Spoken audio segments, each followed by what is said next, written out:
Assalamualaikum warahmatullahi wabarakatuh. Apa kabar sahabat Al-Fatah yang dimuliakan Allah?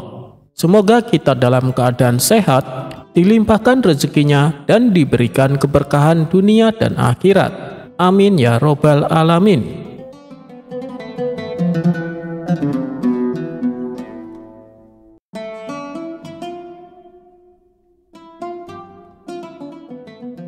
Di sebuah pasar yang ramai, Abu Nawas sedang asik memperhatikan hiruk-pikuk perdagangan. Tiba-tiba, pandangannya terpaku pada seorang pemuda asing yang berdiri di antara kerumunan. Bukan karena pakaiannya yang mewah atau barang dagangannya yang unik, melainkan karena sepasang mata hijaunya yang begitu mencolok, nyaris memancarkan cahaya di tengah sorot matahari. Di negeri itu, mata hijau adalah sesuatu yang sangat langka, bahkan dianggap pertanda keberuntungan atau keistimewaan. Beberapa orang yang lewat berbisik-bisik mengagumi mata pemuda itu. Namun, Abu Nawas merasa sesuatu yang aneh. Ada keteduhan di mata itu, tapi juga semacam kegelisahan yang tersembunyi. Tak lama kemudian, pemuda itu terlihat sedang bernegosiasi dengan seorang pedagang buah.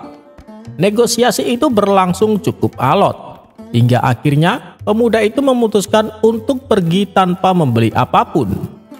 Saat berbalik, ia tak sengaja menabrak Abu Nawas. "Maafkan hamba tuan," ujar pemuda itu dengan nada menyesal. "Tak apa wahai anak muda," jawab Abu Nawas ramah. "Tapi bolehkah aku bertanya?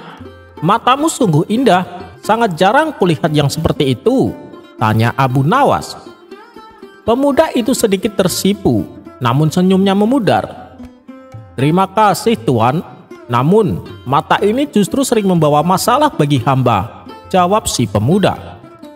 Abu Nawas mengernyit. "Masalah? Bagaimana bisa?" tanya Abu Nawas kembali.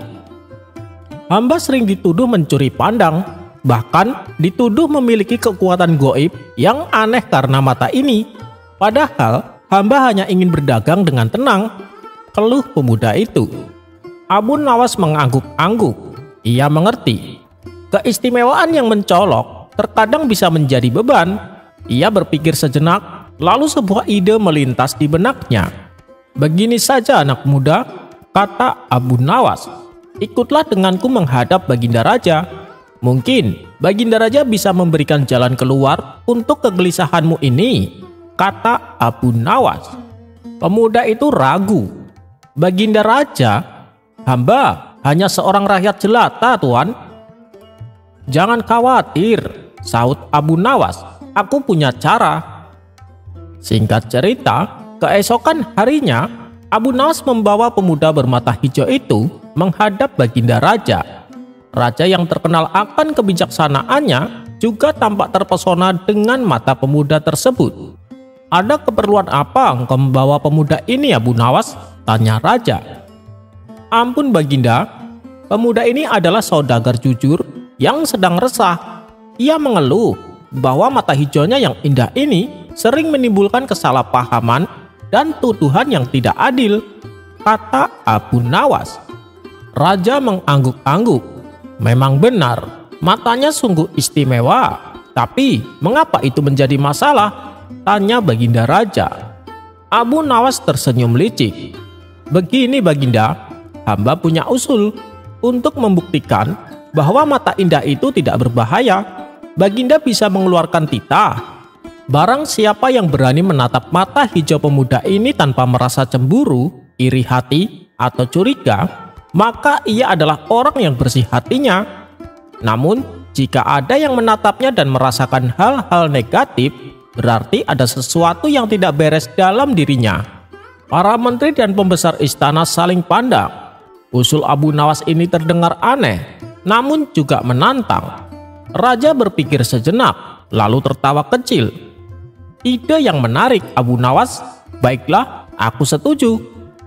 Mulai hari ini, setiap warga yang merasa cemburu atau curiga terhadap pemuda bermata hijau ini hanya karena matanya, harus melaporkan diri dan menjelaskan apa alasannya. Jika tidak ada alasan yang kuat, maka tuduhan mereka tidak akan dianggap. Titah raja disebarkan ke seluruh negeri. Awalnya, banyak orang yang penasaran.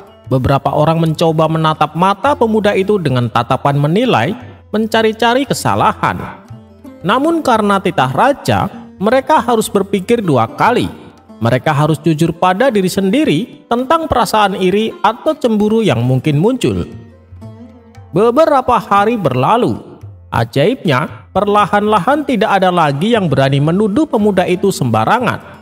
Mereka yang tadinya berbisik-bisik kini mulai menyadari bahwa kecemburuan atau kecurigaan itu justru muncul dari dalam diri mereka sendiri, bukan dari mata si pemuda. Mereka yang berhati bersih tidak merasakan apa-apa selain kekaguman. Mereka yang tadinya iri kini belajar untuk merefleksikan diri. Akhirnya, pemuda bermata hijau itu dapat berdagang dengan tenang. Orang-orang mulai mendekatinya untuk membeli barang dagangannya, bukan untuk menggunjing matanya. Bahkan, mata hijaunya itu menjadi ciri khas yang menarik perhatian pembeli, membawa berkah tersendiri.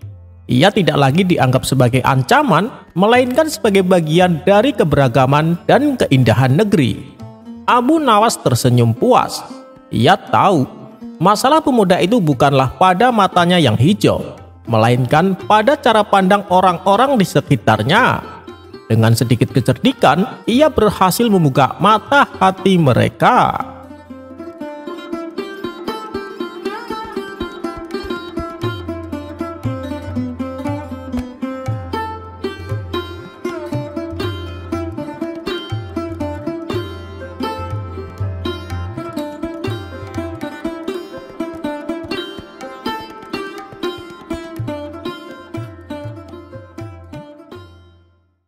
Suatu hari, Abu Nawas bertemu dengan seorang penipu yang ingin menipunya. Penipu itu berkata, "Wahai Abu Nawas, aku memiliki sebotol minyak ajaib yang bisa mengubah batu menjadi emas. Aku akan menjualnya padamu dengan harga yang sangat murah." Abu Nawas yang cerdik membalas, "Oh, benarkah? Bagus, jika minyak itu begitu ajaib, maka seharusnya kau sudah menjadi orang terkaya di dunia. Bagaimana mungkin kau hanya menjualnya dengan harga murah?" Penipu itu terdiam sejenak, tersadar dengan pertanyaan Abu Nawas. Ia pun pergi dengan malu. Dan Abu Nawas tertawa-tawa mengetahui bahwa ia hampir ditipu.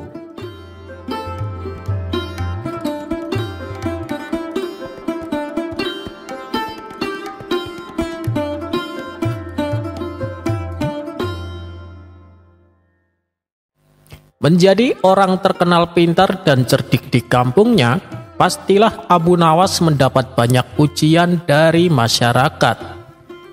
Akan tetapi ia juga harus siap manakala ada tantangan debat yang datang secara tiba-tiba dari seseorang yang juga pintar seperti dirinya.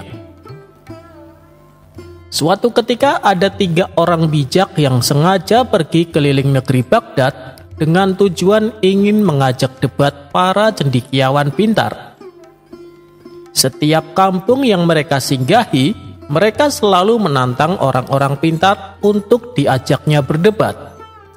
Dan tak ada satu orang pun yang sanggup mengalahkan mereka bertiga.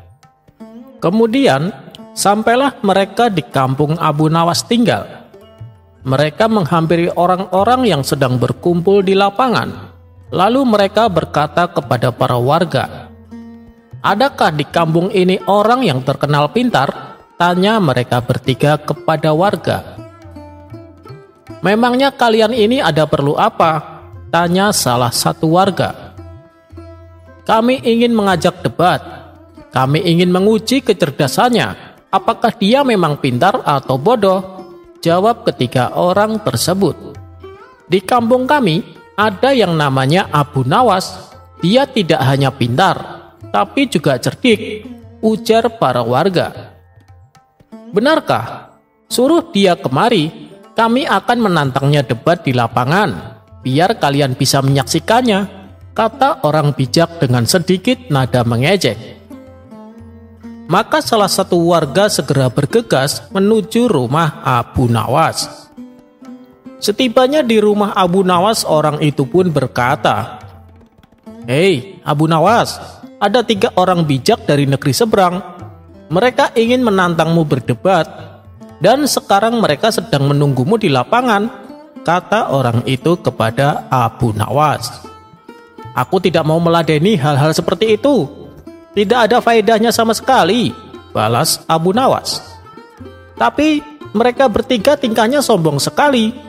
Seolah tidak ada yang lebih pintar selain mereka," tukas orang itu. "Udah, biarkan saja mereka," jawab Abu Nawas tak peduli. "Iya sih, benar. Tapi bukankah kewajiban kita kepada sesama muslim adalah menyadarkan saudaranya yang berbuat salah? Dan ini adalah tanggung jawabmu Abu Nawas untuk menyadarkan mereka," ujar orang tersebut. "Loh, kenapa tiba-tiba kamu malah menyalahkan saya? Apa urusannya?" hardik Abu Nawas. "Sebab orang yang terkenal cerdik dan pintar di kota ini ya cuma kamu Abu Nawas. Saya yakin kamu bisa mengalahkan mereka. Dengan begitu mereka bisa menyadari akan kesombongannya," kata orang itu menjelaskan. Sejenak Abu Nawas terdiam merenungi ucapan orang tersebut. Benar juga apa yang dia ucapkan, batin Abu Nawas. "Baiklah, mari kita ke sana," ajak Abu Nawas yang akhirnya mengiyakan permintaannya itu. Ketika sampai di lapangan, ternyata sudah banyak warga berkumpul yang sudah tak sabar ingin menyaksikannya. Kemudian Abu Nawas menghampiri ketiga orang itu. "Kamukah yang bernama Abu Nawas, yang katanya orang paling pintar di kampung ini?" tanya mereka dengan nada meremehkan. Mereka bertiga pun kemudian tertawa melihat penampilan Abu Nawas yang tidak meyakinkan. "Iya, benar wahai Tuan yang budiman, saya Abu Nawas," jawab Abu Nawas dengan sopan. "Baiklah, kita mulai saja acara perdebatan ini. Kami tak ingin membuang-buang waktu kami untuk meladeni orang seperti kamu," ujar mereka bertiga diiringi gelak tawanya. "Silahkan wahai Tuan yang budiman, karena kalian tamu kami, maka sebagai rasa hormat kami, kalian yang bertanya duluan," usul Abu Nawas. Ketiga orang itu sangat senang mendapat kesempatan bertanya duluan. Maka dengan congkaknya orang pertama bertanya kepada Abu Nawas, "Hei Abu Nawas tolol, di manakah letak pusat bumi ini?" Abu Nawas hanya tersenyum dibilang tolol. Ia pun lalu menjawab, "Ah, itu sih pertanyaan gampang. Pusat bumi berada tepat di bawah telapak kaki saya," jawab Abu Nawas. "Bagaimana kau bisa membuktikan hal itu?" tanya orang pertama kembali. "Kalau Tuan yang budiman tidak percaya, silahkan Tuan ukur sendiri," jawab Abu Nawas enteng. Tampaknya jawaban itu telah membuat orang pertama tertegun. Ia hanya bisa diam saja dan tak bisa mengelak. Lalu tibalah giliran orang kedua bertanya kepada Abu Nawas. "Hei Abu Nawas, kamu pernah melihat bintang di langit kan?" tanya orang itu. "Ya, setiap malam aku sering melihatnya," jawab Abu Nawas. "Nah, pertanyaannya adalah, berapakah jumlah bintang di langit?" tanya orang itu kembali. "Jumlahnya adalah sama dengan jumlah bulu yang ada di keledai itu," jawab Abu Nawas sambil menunjuk seekor keledai yang ada di sampingnya. "Bagaimana kamu bisa membuktikan hal itu?" tanya orang kedua itu dengan suara tinggi. "Nah, kalau Tuan tidak percaya, hitung saja rambut yang ada di keledai ini. Nanti Tuan akan tahu kebenarannya," ujar Abu Nawas. "Itu sih akal-akalan kamu saja Abu Nawas. Jawabanmu tidak masuk akal dan sangat bodoh. Mana ada orang bisa menghitung bulu keledai?" sanggah orang itu tidak terima. "Kalau Anda menganggap saya bodoh, berarti Anda juga bodoh. Bagaimana mungkin orang bisa menghitung bintang di langit?" balas Abu Nawas tak mau kalah. Orang kedua langsung terdiam mendengar jawaban Abu Nawas. Pertanyaan yang diajukannya malah menjadi senjata makan tuan bagi dirinya. Ia pun tak bisa mengelaknya. Sekarang giliran orang ketiga yang akan mengajukan pertanyaan. Orang ketiga ini terlihat sangat geram kepada Abu Nawas. Lantaran tak ingin dipermainkan seperti kedua temannya, ia pun mengajukan pertanyaan dari jawaban Abu Nawas. "Hei, Abu Nawas, tampaknya kamu tahu betul tentang keledai. Coba sebutkan berapa jumlah bulu keledai itu." "Aku ingin kamu menghitungnya," kata orang ketiga dengan nada ketus. "Tentu saja saya tahu, wahai Tuan yang budiman, jumlahnya sama persis dengan rambut yang ada pada kaki Anda. Kalau Tuan tidak percaya, saya akan menghitungnya sekarang di hadapan Tuan," balas Abu Nawas. "Bagaimana cara kamu menghitungnya?" tanya orang itu heran. "Oh, itu sih gampang, Tuan yang budiman. Saya akan mencabut satu persatu rambut di kaki Anda. Begitu juga dengan bulu keledainya. Mari kita hitung sama-sama," ajak Abu Nawas kepada orang ketiga. Tentu saja orang itu menolak ajakan Abu Nawas. Ia hanya terdiam, tak berani menyanggahnya lagi.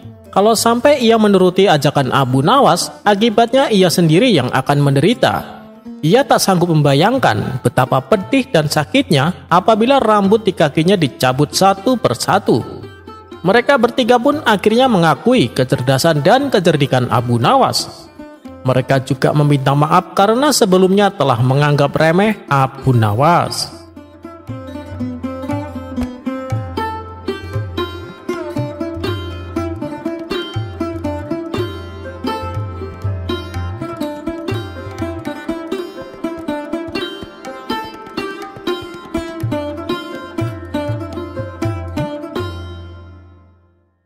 Kisah Abu Nawas sukarela masuk ke penjara. Baginda Raja mempunyai dua orang putra. Yang pertama bernama Al-Amin dan yang kedua bernama Al-Ma'mun. Al-Amin ternyata sangat bodoh dan pemalas, sedang Al-Ma'mun terkenal rajin dan pintar dalam bidang ilmu sastra.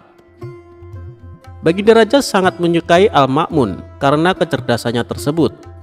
Ini tentu membuat sang permaisuri tidak suka, lantaran sang raja dianggap pilih kasih, padahal keduanya sama-sama putranya. "Suamiku, kenapa kau tidak begitu menyayangi Al-Amin?" tanya sang permaisuri suatu ketika. "Suamiku, sebenarnya kalau mau, Al-Amin akan lebih menguasai ilmu sastra daripada saudaranya. Sebenarnya ia lebih cerdas, ia hanya malas saja," tutur permaisuri membela Al-Amin. "Apa buktinya?" tanya sang raja. "Baik, tidak lama lagi Baginda akan melihat buktinya," ucap permaisuri yakin. Pada suatu siang, sang permaisuri memanggil putranya Al-Amin. "Aku baru saja berdebat dengan ayahmu mengenai dirimu," kata sang permaisuri kepada putranya tersebut. "Aku tidak rela kamu dipandang sebelah mata dan dibanding-bandingkan dengan kakakmu. Karena itu, kamu harus bisa menandinginya. Mulai sekarang, kamu harus tekun mempelajari ilmu sastra supaya menjadi seorang penyair yang hebat." Sorenya Al-Amin pergi meninggalkan istana menuju ke sebuah tempat yang sunyi. Di tempat itulah ia mencoba mengasah pikiran yang bebal. Ia berusaha menulis bait-bait syair tanpa seorang guru atau tanpa bimbingan siapapun. Beberapa minggu kemudian, setelah merasa mampu menguasai ilmu sastra dan menulis bait-bait syair, Al-Amin pulang ke istana. "Jadi kamu sekarang sudah bisa menulis syair, putraku?" tanya sang permaisuri ketika menyambut kedatangan putranya tersebut dengan gembira. "Sudah," jawab Al-Amin. "Kalau begitu, biar besok aku panggil Abu Nawas untuk menguji karya syairmu." Esoknya pagi-pagi sekali Abu Nawas sudah muncul di istana memenuhi panggilan sang permaisuri. "Abu Nawas, coba kamu dengarkan karya syair putraku ini," kata sang permaisuri dengan bangga. "Baik, silahkan," kata Abu Nawas. Al-Amin lalu membacakan beberapa bait syair sebagai berikut. "Kami adalah keturunan Bani Abbas, kami duduk di atas kursi." Abu Nawas hampir tidak sanggup menahan tawanya mendengar syair tersebut. "Bagaimana?" tanya Al-Amin kepada Abu Nawas. "Ya begitulah," "Kalian memang dari keturunan yang mulia," jawab Abu Nawas ngeledek. "Tapi coba teruskan." "Kami berperang dengan pedang dan tombak pendek." "Syair macam apa itu?" celetuk Abu Nawas yang sudah tidak mau berbasa-basi lagi. Al-Amin marah sekali mendengar cemooh Abu Nawas tersebut. Ia lalu menyuruh seorang pasukan istana untuk menangkap dan memasukkan Abu Nawas ke dalam penjara. Selama beberapa hari Abu Nawas tidak pernah muncul di istana, sehingga raja merasa rindu. Belakangan sang raja mendengar kabar bahwa Abu Nawas dimasukkan penjara oleh Al-Amin. Ia kemudian mengajak putranya itu ke penjara untuk menjenguk Abu Nawas. "Kenapa kamu memenjarakannya?" tanya sang raja. Al-Amin kemudian menceritakan semuanya. "Yang sangat menyakitkan, ia telah berani mencemooh syair karyaku, Ayahanda," kata Al-Amin. "Tentu saja, karena memang karya syairmu jelek," balas raja. "Dia itu kan memang seorang penyair hebat, jadi bisa menilai mana karya syair yang bagus dan yang tidak bagus. Lagi pula, apa yang ia katakan itu jangan kamu anggap sebagai ejekan, melainkan sebuah kritikan yang harus kamu terima dengan lapang dada," lanjut sang raja menasehati. "Baik, kalau begitu beri lagi aku kesempatan untuk memperbaiki karya syairku," kata Al-Amin sambil beranjak pergi. Untuk kedua kalinya, Al-Amin pergi ke tempat yang sepi guna mengasah pikiran dan mendalami ilmu sastra agar bisa menulis syair yang benar-benar bagus, tidak seperti sebelumnya. Dan beberapa pekan kemudian, ia sudah pulang ke istana. Esoknya pagi-pagi sekali, Baginda Raja, Abu Nawas, dan beberapa penyair sudah berada di istana. Rupanya pertemuan itu sudah diatur oleh sang permaisuri. Beliau ingin mereka mendengarkan syair karya putranya yang baru saja pulang mendalami ilmu sastra. "Dengarkan karya syair putraku Al-Amin," kata sang permaisuri. "Baik, silahkan," sahut Abu Nawas. Al-Amin pun mulai membaca syair karyanya. "Hei binatang yang duduk bersimpuh, rasanya tidak ada yang setolol kamu. Kamu seperti hidangan kinapa yang diolesi dengan minyak biji hardal dan minyak sapi yang kental, seperti warna seekor kuda belang." Begitu selesai mendengar syair tersebut, Abu Nawas langsung bangkit dan hendak berlalu dari tempatnya. "Woi, mau kemana kamu Abu Nawas?" tanya sang raja. "Saya lebih suka balik ke penjara saja daripada mendengar syair macam ini. Toh sebentar lagi putramu ini pasti menyuruh penjaga membawaku ke sana," jawab Abu Nawas. Raja tertawa terpingkal-pingkal mendengar jawaban dari Abu Nawas itu. Sementara sang permaisuri hanya bisa duduk bengong. Kini ia sadar dan yakin bahwa putranya Al-Amin memang tak pandai membuat syair.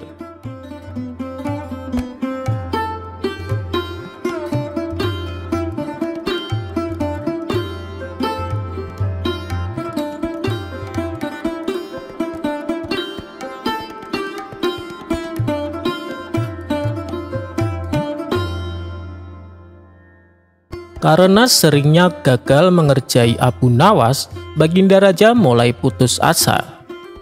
Ia mengakui bahwa Abu Nawas terlalu cerdik untuk diperdaya. Alih-alih akan mempermalukan Abu Nawas, justru Baginda Raja sendiri yang kena getahnya. Hal inilah yang membuat geram dan ingin membalas dendam. Tapi Baginda Raja bingung harus dengan cara apa untuk mewujudkannya. Kemudian Baginda Raja bertanya kepada para menteri istana, "Adakah di antara kalian yang punya cara untuk memperdayai Abu Nawas?" tanya Baginda Raja.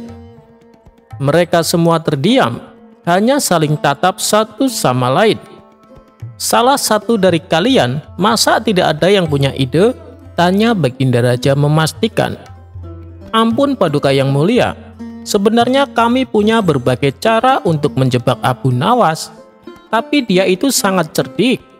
Takutnya nanti malah jadi bumerang, sehingga membuat Paduka menanggung malu, dan kami tak ingin itu kembali terulang," jawab salah satu menterinya. Baginda Raja pun memahami kekhawatiran mereka.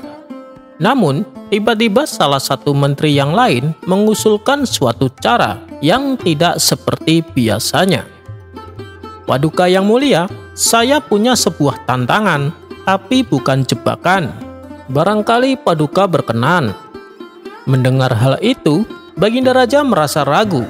Apa kamu yakin tantanganmu bisa mengerjai Abu Nawas? Tanya Baginda Raja. Ini bukan jebakan, Paduka. Jadi, apa yang akan diperbuat Abu Nawas atas dasar kesadaran sendiri?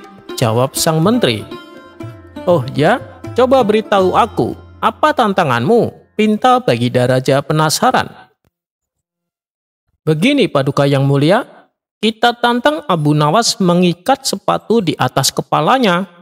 Kemudian suruh dia berkeliling kota, tapi syaratnya dia tidak boleh marah dan tidak boleh mengejek orang yang menertawakannya. Apabila berhasil, sebagai imbalannya, dia akan menerima hadiah 1.000 dinar, kata sang menteri menjelaskan. Lalu apa untungnya bagiku? Yang ada saya malah tekor 1.000 dinar, ujar Baginda Raja. Tentu saja ada untungnya, Paduka. Dengan cara seperti itu, Abu Nawas akan dipermalukan dan ditertawakan oleh semua orang. Pasti dia tidak akan kuat menahan emosinya.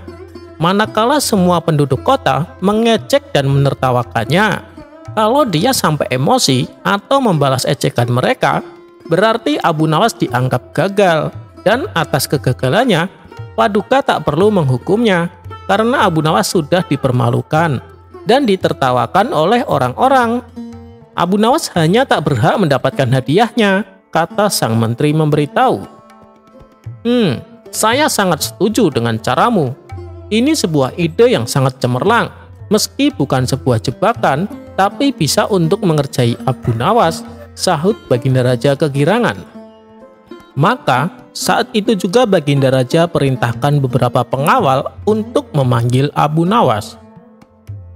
Singkat cerita, datanglah Abu Nawas ke istana menghadap Baginda Raja. Wahai Abu Nawas, aku ada sebuah tantangan untukmu. Tapi, aku tidak akan memaksamu untuk melakukannya. Karena tantanganku kali ini sifatnya sukarela, tanpa ada unsur paksaan, kata Baginda Raja. Lalu, hadiahnya apa yang akan saya dapatkan bila berhasil melakukannya? Dan hukuman apa yang akan saya terima bila gagal menjalankan tantangan tersebut? Tanya Abu Nawas. Bila kamu berhasil, kamu akan mendapatkan hadiah 1.000 dinar. Tapi, bila kamu gagal, kamu tidak akan mendapatkan hukuman apapun. Cuma, kamu gagal mendapatkan hadiahnya saja, balas Baginda Raja. Apakah Paduka yakin dengan hadiah sebesar itu? Tapi tidak ada resikonya sama sekali, tanya Abu Nawas heran. Iya Abu Nawas, balas Baginda Raja. Baiklah Paduka, saya siap menerima tantangan Paduka. Beritahu saya apa tantangannya, timpal Abu Nawas. Tantangannya adalah ikat sepatu di atas kepalamu dan berjalan keliling kota. Tapi ada syaratnya, kamu tidak boleh marah dan tidak boleh mengejek orang, kata Baginda Raja memberitahu. Mendengar tantangan tersebut, sejenak Abu Nawas terdiam. Setelah berpikir cukup lama, Abu Nawas mulai memahami maksud dibalik tantangan Baginda Raja. Bagaimana Abu Nawas? Kalau kau menolak juga tidak apa-apa, saya tidak akan memaksamu, apalagi sampai menghukummu, tutur Baginda Raja. Saya siap Paduka yang mulia, justru saya senang sekali dengan tantangan ini karena tidak ada resikonya. Tapi, untuk menjalankan tantangan ini, saya ingin ditemani Paduka. Dan saat Paduka menemani saya, Paduka harus menyamar sebagai warga biasa, pinta Abu Nawas. Wah, kebetulan sekali ini. Aku bisa menyaksikan langsung orang-orang mengejek dan menertawakan Abu Nawas, batin Baginda Raja. Tanpa pikir panjang, Baginda Raja menyetujui permintaan Abu Nawas itu. Maka pada hari itu juga, mereka berdua mulai berkeliling kota Baghdad. Ketika melewati di depan kerumunan orang-orang, mereka seketika tertawa dan mengejek Abu Nawas. "Kamu sudah gila ya Abu Nawas, kenapa tidak sekalian kau makan sepatunya?" kata mereka sambil tertawa terpingkal-pingkal. Melihat hal itu, Baginda Raja juga ikut tertawa di samping Abu Nawas. "Rasain kamu Abu Nawas, saya bisa dengan puas menertawakanmu," kata Baginda Raja dalam hati.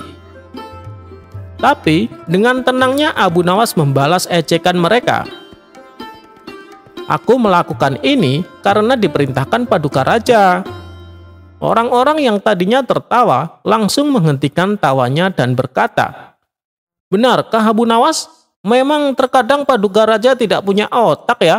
Rakyat sendiri malah dipermalukan." Mereka tidak mengetahui bahwa orang yang di samping Abu Nawas adalah Baginda Raja yang sedang menyamar. Selanjutnya Abu Nawas dan Baginda Raja melewati kerumunan orang-orang berikutnya. Melihat penampilan Abu Nawas, mereka pun tak kuasa menahan tawanya. "Hai Abu Nawas, kenapa tidak sekalian kau taruh rak sepatu di atas kepalamu?" kata mereka sambil tertawa.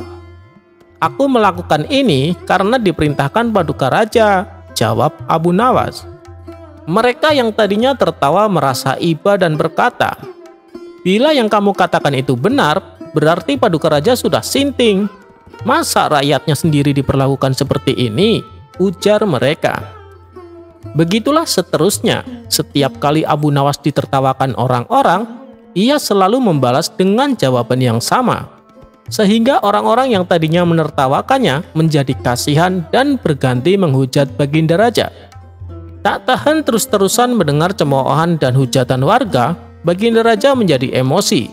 Ia pun mengatakan kepada Abu Nawas untuk menyudahi tantangan tersebut. "Tapi Paduka, kita kan belum masuk ke pasar. Di sana masih banyak orang-orang yang akan menertawakan saya," ledek Abu Nawas. "Cukup Abu Nawas, kita pulang saja sekarang," ucap Baginda Raja.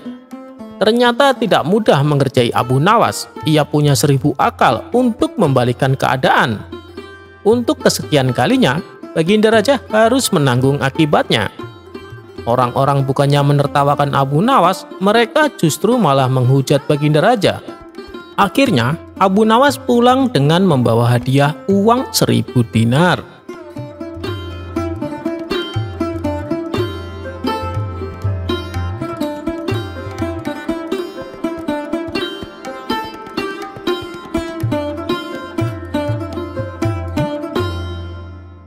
Di suatu pagi yang cerah, Abu Nawas mengawali aktivitasnya dengan minum secangkir teh hangat buatan istri tercinta. Setelah waktu beranjak siang, Abu Nawas memutuskan pergi ke warung tempat biasa ia nongkrong bersama teman-temannya. Sesampainya di sana, ternyata teman-temannya sudah menunggu kedatangan dirinya. Ia pun langsung duduk membaur bersama mereka. "Hei Abu Nawas, sudah dengar kabar terbaru belum?" kata salah satu temannya. "Kabar apa itu?" tanya Abu Nawas penasaran. "Katanya hakim di kota kita sekarang sudah diganti yang baru," jawabnya. "Loh, memangnya hakim yang lama kenapa?" tanya Abu Nawas kembali. "Hakim yang lama dipecat, katanya karena ketahuan korupsi," balasnya. "Oh, hakim yang baru juga nanti sama seperti itu," timpal Abu Nawas. "Maksudnya gimana Abu Nawas? Hakim yang baru juga suka korupsi?" tanya mereka kembali. "Begini, bukankah hobi pejabat menumpuk harta kekayaan? Bisa jadi hakim yang baru juga gemar mengoleksi emas dan berlian," ujar Abu Nawas. Beberapa hari kemudian, ucapan Abu Nawas ini beredar di masyarakat, hingga sampailah ke telinga hakim yang baru. Mendengar itu, sang hakim menjadi geram. Ia ingin memberi pelajaran kepada Abu Nawas. Sang hakim lalu memerintahkan beberapa prajurit untuk menangkap Abu Nawas. Mengetahui bahwa dirinya akan ditangkap, Abu Nawas segera kabur bersembunyi di hutan. Di sana, ia terus memikirkan bagaimana caranya supaya bisa lepas dari hukuman. Setelah merenung agak lama, muncullah ide cemerlang. "Aku sudah tahu caranya. Lebih baik aku ke rumah Tuan Hakim sekarang juga, pikir Abu Nawas. Dengan wajah ceria, Abu Nawas berangkat menuju rumah Tuan Hakim yang baru. Setibanya di sana, sang hakim kaget dengan kedatangan Abu Nawas, seolah ia menunjukkan sikap kesetiaan dan kepatuhan. Beberapa hari ini prajuritku mencarimu, Abu Nawas, tapi tidak pernah ketemu. Dan tiba-tiba sekarang kamu datang ke rumahku, kata sang hakim terlihat emosi. Ampun Tuan Hakim, sebenarnya saya juga ingin menghadap Tuan Hakim lebih awal, supaya saya cepat dapat hukuman, balas Abu Nawas. Bagus, berarti kamu taat kepada hukum. Terus apa yang membuatmu menunda kedatanganmu? Tanya sang hakim. Saya sangat sibuk Tuan Hakim, jawab Abu Nawas. Sibuk? Sibuk apa kamu? Tanya Tuan Hakim kembali. Kemarin secara tidak kebetulan saya menemukan uang 10.000 dinar, balas Abu Nawas. Sang hakim terkejut dengan perkataan Abu Nawas. Uang 10.000 dinar, itu bukan uang yang sedikit Abu Nawas. Tapi dari mana kau mendapatkannya? Tanya sang hakim penasaran. Saya dapat dari bawah tanah rumahku Tuan. Ketika itu saya sedang mencangkul tanah. Secara tidak sengaja saya menemukan emas. Setelah saya coba tawarkan, ternyata emas tersebut harganya senilai 10.000 dinar, jawab Abu Nawas. Kamu sungguh beruntung Abu Nawas. Lantas apa yang akan kau lakukan dengan uangmu itu? Tanya sang hakim. Rencananya 200 dinar akan saya belanjakan membeli tanah. Lalu tanah tersebut akan saya bangun menjadi istana yang megah. Mungkin biayanya sekitar 300 dinar. Kemudian saya akan membeli perlengkapan untuk istana saya, seperti kursi mewah, karpet yang mahal, dan jubah kebesaran, mungkin sekitar 100 dinar. Saya juga akan memberikan istri saya perhiasan emas yang paling bagus dan mewah, kira-kira sekitar 100 dinar, kata Abu Nawas menjelaskan. Sang hakim berdetak kagum mendengarnya. Sisanya kan masih banyak Abu Nawas, akan kau apakan sisa uangmu? Tanya sang hakim mulai penasaran. Saya akan membagikan 100 dinar buat orang-orang miskin di kota ini, jawab Abu Nawas.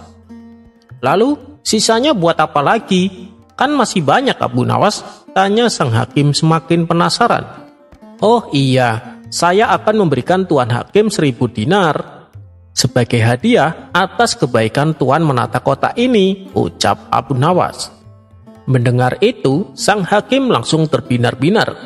Raut wajah bahagia terlihat jelas pada diri sang hakim. Oh iya Tuan, lalu bagaimana dengan hukuman saya? Saya datang ke sini untuk siap dihukum Tuan, tanya Abu Nawas memancing. Sudahlah, lupakan saja Abu Nawas. Lagian, saya juga sudah tidak marah sama kamu, saut Tuan Hakim. Benarkah Tuan? Apakah saya tidak salah dengar? Tanya Abu Nawas memastikan. Benar Abu Nawas, saya sudah memaafkanmu. Kamu bebas dari hukuman, ujar sang hakim. Selanjutnya, sang hakim mengajak Abu Nawas makan siang di rumahnya. Hidangan lezat dan istimewa sengaja ia suguhkan kepada Abu Nawas. Setelah selesai makan, sang hakim bertanya kepada Abu Nawas. Ngomong-ngomong, emasnya sudah kamu jual belum? Tanya sang hakim. Belum Tuan Hakim, jawab Abu Nawas. Oh, ternyata belum. Tapi kamu menyimpan emasnya di tempat yang aman bukan? Tanya sang hakim kembali. Nah, itu yang jadi masalahnya Tuan. Sewaktu saya kebingungan mencari tempat yang aman, istri saya membangunkanku dari tidur. Saat aku terbangun, aku tak menemukan apapun di tanganku ini. Semua karena kesalahan istri saya, Tuan. Coba kalau membangunkan setelah saya menyimpan emasnya, pasti emas itu akan aman, tutur Abu Nawas. Jadi, maksudmu emas yang kau bicarakan itu hanya sebuah mimpi? Tanya sang hakim kaget. Benar sekali Tuan, jawab Abu Nawas. Sang hakim menjadi kecewa berat. Ia mau marah, tapi tidak mungkin. Sedangkan hukuman yang seharusnya Abu Nawas terima, sudah ia maafkan sebelumnya. Belum lagi hidangan besar makan siang yang telah ia suguhkan kepada Abu Nawas. Sang hakim kali ini benar-benar rugi besar. Di tengah-tengah rasa kecewanya yang begitu dalam, sang hakim melihat Abu Nawas mengambil kaleng madu di meja makan. Kemudian Abu Nawas mencelupkan jarinya dan menjilatinya tanpa henti. Tentu saja hal ini membuat sang hakim menjadi tambah jengkel. "Hei Abu Nawas, makan madu tanpa roti bisa membakar hatimu. Berhentilah," kata sang hakim kepada Abu Nawas. Namun dengan entengnya Abu Nawas menjawab, "Hanya Allah lah yang tahu hati siapa yang sedang terbakar," kata Abu Nawas sambil terus menjilati madu. Abu Nawas pun lalu pulang dengan perut kenyang dan bebas dari hukuman.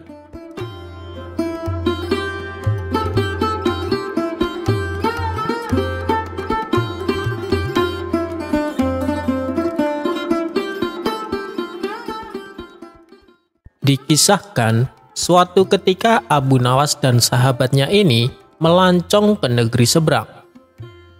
Di sana mereka menghabiskan waktunya dengan mengunjungi tempat-tempat wisata. "Di sini pemandangannya indah-indah sekali ya," puji Abu Nawas. "Benar, aku juga merasa betah di tempat ini," sahut sahabatnya. "Ayo kita cari tempat wisata lain, pasti ada yang lebih indah," ajak Abu Nawas. Mereka berdua pun melanjutkan perjalanan mencari tempat wisata lain. Tak lama kemudian, langkah mereka terhenti di depan sebuah taman yang indah. Namun, ketika mereka hendak memasukinya, ternyata taman tersebut bukan untuk umum, melainkan hanya diperuntukkan bagi keluarga kerajaan. "Sayang sekali, padahal aku sangat penasaran. Pasti di dalamnya sangat indah," ucap sahabatnya. "Kenapa mesti risau? Kita masuk saja secara diam-diam. Toh tamannya tidak ada yang jaga ini," ujar Abu Nawas. Ajakan Abu Nawas ini disambut gembira oleh sahabatnya. Mereka berdua pun akhirnya memasuki taman dan menikmati keindahannya. Saat sedang asik-asiknya bersantai, tiba-tiba beberapa pengawal kerajaan datang, lalu menangkap Abu Nawas dan sahabatnya tersebut. Mereka berdua kemudian diseret ke istana untuk dihadapkan kepada rajanya. "Siapa kedua orang ini dan kenapa dibawa kemari?" tanya sang raja kepada pengawalnya. "Ampun Paduka yang mulia, mereka telah lancang. Mereka berani memasuki taman Paduka," jawab salah satu pengawal. "Kurang ajar, bukankah kalian sudah tahu kalau taman tersebut tidak boleh dimasuki siapapun?" bentak sang raja.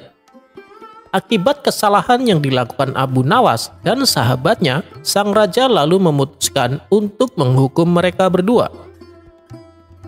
"Pengawal, masukkan mereka berdua ke dalam penjara.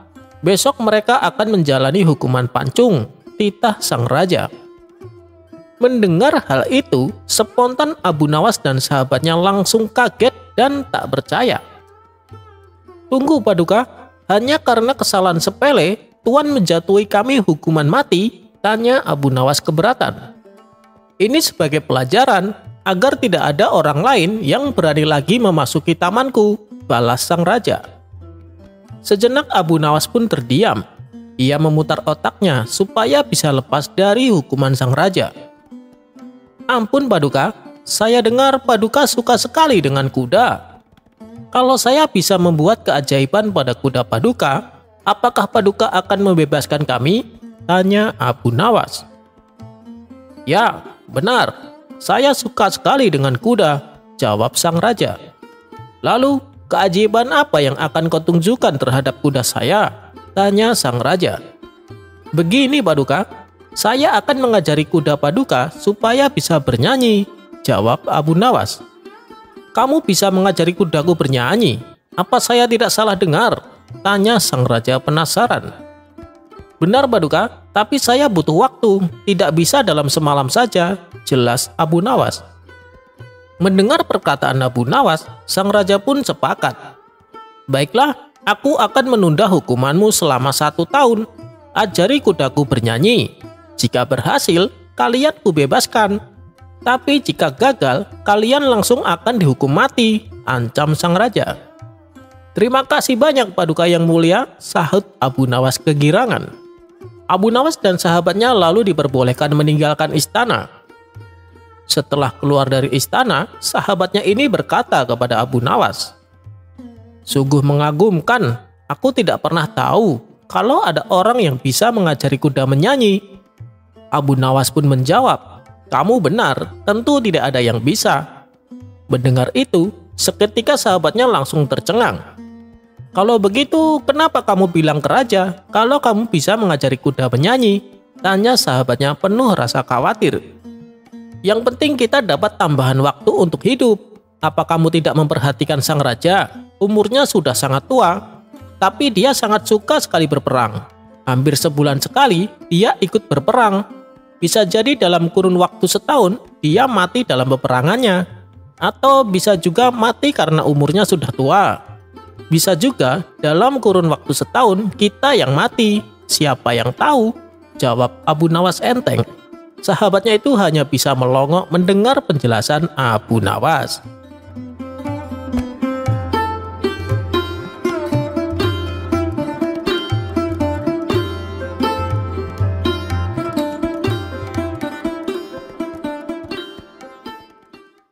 Abu Nawas dan lelaki super pelit. Alkisah, ada seorang laki-laki yang sangat pelit. Ia selalu memikirkan cara terbaik agar tidak terlihat memiliki banyak harta, sehingga orang-orang di sekitarnya tak akan meminta apapun darinya meskipun sedikit. Hingga pada suatu hari ia berkeliling ke desa-desa tetangga. Di pemberhentian terakhir, dia menemukan desa yang semua penduduknya suka menolong dan dermawan.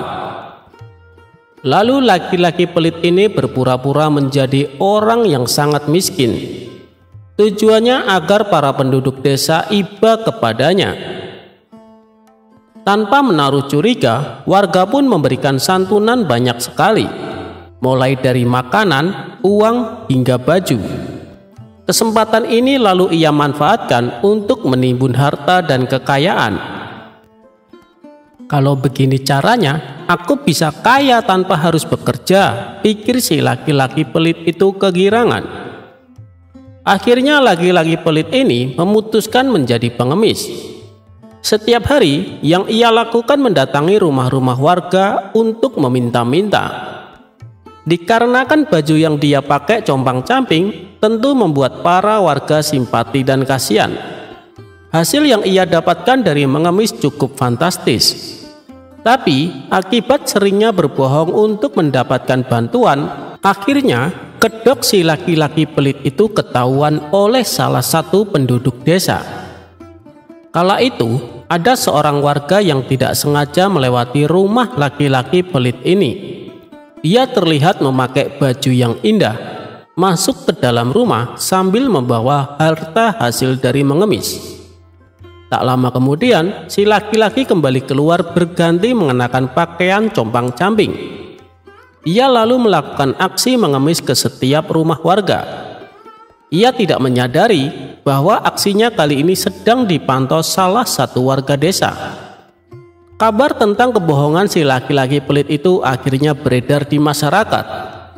Para penduduk desa kini tidak lagi memperdulikannya apabila si laki-laki tersebut datang mengemis. Para warga terus saja melanjutkan aktivitasnya dan tak peduli tangisan palsu si laki-laki pengemis itu. Terlebih lagi saat mereka mengetahui apa yang dilakukan laki-laki itu dengan pemberian susu dan madu dari warga, karena ternyata diam-diam ia menimbunnya dan tak mau sedikit pun berbagi dengan tetangga sebelahnya. Tidak hanya menimbun susu dan madu, pria tersebut juga menimbun uang dan harta hasil mengemisnya di dalam tanah di bawah rumahnya. Tujuannya supaya tidak ada seorang pun yang tahu. Sementara itu, di sebuah istana megah, Baginda Raja terlihat sedang mengobrol asik dengan Abu Nawas. Aku dengar kabar, katanya di seberang sana ada desa yang hampir semua penduduknya dermawan. Apa betul Abu Nawas? Tanya Baginda Raja di sela-sela obrolannya. Hamba sendiri belum tahu pasti Paduka, karena belum pernah ke sana. Tapi yang hamba dengar memang demikian adanya, sahut Abu Nawas. Baginda Raja pun menjadi penasaran dan terbesit keinginannya untuk meninjau desa tersebut. Apa perlu hamba temani Paduka? Tanya Abu Nawas. Tidak usah, aku ingin melakukannya sendiri tanpa didampingi siapapun, balas Baginda Raja. Keesokan harinya, Baginda Raja segera mulai perjalanannya. Ia berangkat dengan pakaian biasa dan tanpa seorang pun yang mendampingi. Tujuannya agar tidak diketahui identitasnya. Setelah menempuh perjalanan yang cukup jauh, Baginda Raja belum juga menemukan desa tersebut. Naasnya, Baginda Raja lupa membawa bekal makanan dan minuman, sehingga merasa letih dan lemas. Wajahnya menjadi pucat, tubuhnya pun gemetaran karena tidak kuasa menahan haus dan lapar. Untunglah, dari kejauhan Baginda Raja bisa melihat beberapa rumah penduduk. Dengan segera ia mempercepat laju kudanya. Tidak lama sampailah Baginda Raja di depan rumah laki-laki pelit itu. Sayangnya, baru hendak turun dari kudanya, laki-laki pelit itu justru membentaknya. "Hei, jangan turun di sini. Aku tidak punya apa-apa, walaupun hanya segelas air putih," tegasnya. Baginda Raja pun terkejut mendengarnya. Katanya desa ini warganya dermawan semua, tapi kenyataannya tidak demikian, pikir Baginda Raja dalam hati. Terpaksa ia melanjutkan perjalanan dengan sempoyongan. Dikarenakan tidak kuasa menahan letih serta lapar, Baginda Raja pun terjatuh dan pingsan di tengah jalan. Saat ia tersadar, ternyata sudah terbaring di salah satu rumah warga. Baginda Raja sedang dikerumuni orang-orang yang khawatir dengan kondisinya. Setelah Baginda Raja siuman, para warga lalu memberinya makan dan minum. "Kau dari mana? Kenapa sampai pingsan?" tanya salah satu warga. Tapi Baginda Raja sengaja menutupi jati dirinya. Ia berpura-pura mengaku dari desa seberang yang sedang melakukan perjalanan jauh. "Kalau kelelahan dan lapar, berhentilah dahulu, mampir dan istirahatlah di salah satu rumah kami. Pasti akan kami persilahkan dan diberi makan," kata para warga.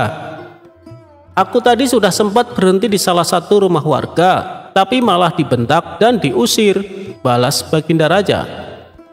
Mendengar itu, para warga pun terkejut, karena belum pernah seorang warga pun mengusir orang asing saat diminta bantuan, apalagi dengan kondisi yang sangat kelelahan dan kelaparan. Setelah ditelusuri, ternyata orang yang mengusirnya adalah warga pendatang. Dia adalah pria kikir yang suka mengemis. Para warga pun meminta maaf dan memberitahu siapa orang yang mengusirnya itu. Ketika kondisinya sudah pulih benar, Baginda Raja akhirnya meminta izin untuk pamit. Ia pun menyampaikan terima kasih kepada para penduduk yang telah membantunya dengan sangat tulus. Saat Baginda Raja memacu kudanya, ia terus memikirkan kebaikan hati para warga desa tersebut. Selang beberapa hari, desa tadi dihebohkan dengan datangnya rombongan pasukan berkuda dari kerajaan. Seakan tidak percaya dengan apa yang mereka lihat, para penduduk desa itu pun berhamburan keluar dari rumahnya. Tamu mereka ini membawakan sejumlah kuda yang mengangkut banyak makanan dan emas, lalu dibagikan kepada tiap-tiap penduduk desa. Saking terkejutnya, mereka hanya bengong saat menerima hadiah. Mereka pun masih bertanya-tanya, siapa orangnya yang telah memberikan hadiah begitu banyak. Setelah semua penduduk mendapatkan bagiannya, Baginda Raja yang berada di posisi paling belakang akhirnya muncul dan memperkenalkan diri. Ia segera turun dari kuda dan menyalami satu persatu penduduk desa. Seketika itu juga penduduk desa baru mengetahui dia adalah sang penunggang kuda yang tersesat dan kelelahan, yang ternyata rajanya sendiri.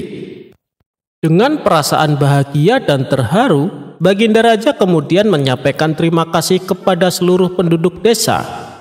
Tidak berhenti sampai di situ, Baginda Raja juga mengundang mereka ke istana untuk menghadiri jamuan khusus.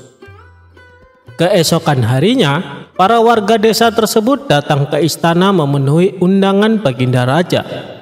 Saat perjamuan berlangsung, Baginda Raja memanjatkan syukur tidak terkira karena masih ada banyak orang dermawan di wilayah yang dipimpin. Mendengar kebahagiaan Baginda Raja, warga desa yang baik hati itu pun turut bahagia. Tapi tiba-tiba di tengah-tengah acara, Baginda Raja dikejutkan suara tangisan seseorang yang merengek minta masuk ke istana. Dikarenakan penasaran, Baginda Raja meminta pengawalnya untuk mempersilahkan orang tersebut masuk dan menyampaikan keluhannya. Ternyata yang menghadap Baginda Raja adalah laki-laki pelit yang menolak membantunya beberapa waktu lalu. Di hadapan Baginda Raja, ia menangis terseduh-seduh.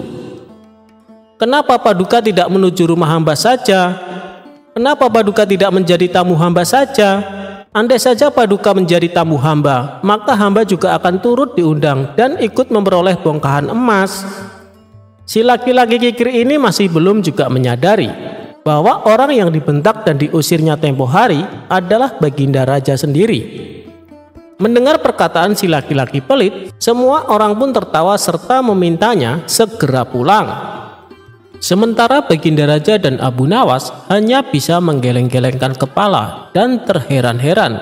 Bagaimana bisa seorang yang pelit hidup di tengah-tengah orang-orang yang dermawan?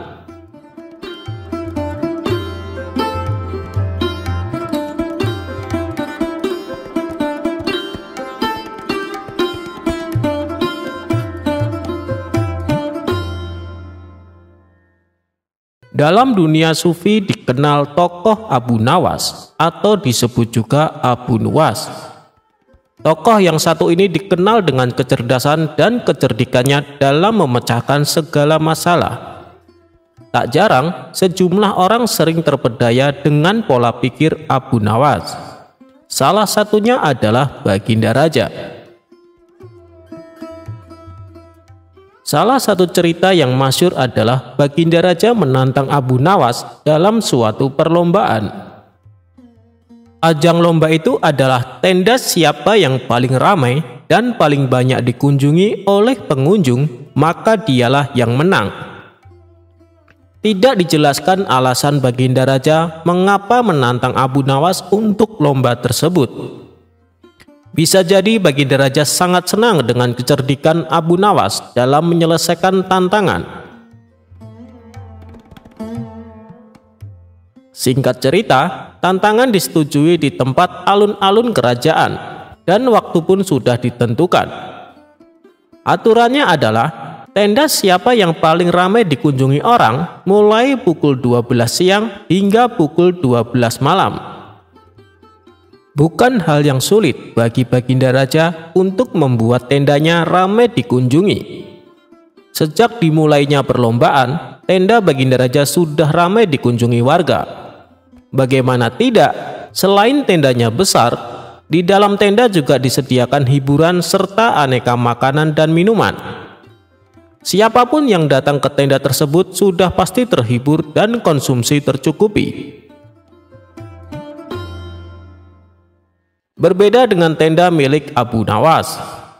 Selain tendanya kecil, tidak sebesar milik Baginda Raja, di tempat itu juga tidak ada hiburan apalagi makanan. Namun, Abu Nawas terlihat tenang sembari duduk-duduk di dalam tenda tersebut. Menurutnya, waktu perlombaan masih panjang. "Tenang saja, waktu masih panjang," gumam Abu Nawas sembari melihat keramaian di tenda milik Baginda Raja. Sejumlah warga yang datang ke tenda Baginda Raja sudah mengira bahwa Abu Nawas akan kalah dalam perlombaan ini. Terlebih lagi, semakin malam jumlah warga yang mendatangi tenda Baginda Raja semakin banyak dan semakin banyak. Abu Nawas masih terlihat duduk-duduk santai dan tenang. Nyaris tidak ada upaya apapun agar tendanya ramai dikunjungi warga. Hingga sekitar jam 12 malam kurang 5 menit, Abu Nawas mulai beraksi. Tenda miliknya tiba-tiba terbakar. Api yang membakar tenda tersebut menjulang ke angkasa. Kontan saja warga yang hadir di tenda milik Baginda Raja pun berteriak. Tenda Abu Nawas terbakar! Tenda Abu Nawas terbakar!" teriak warga.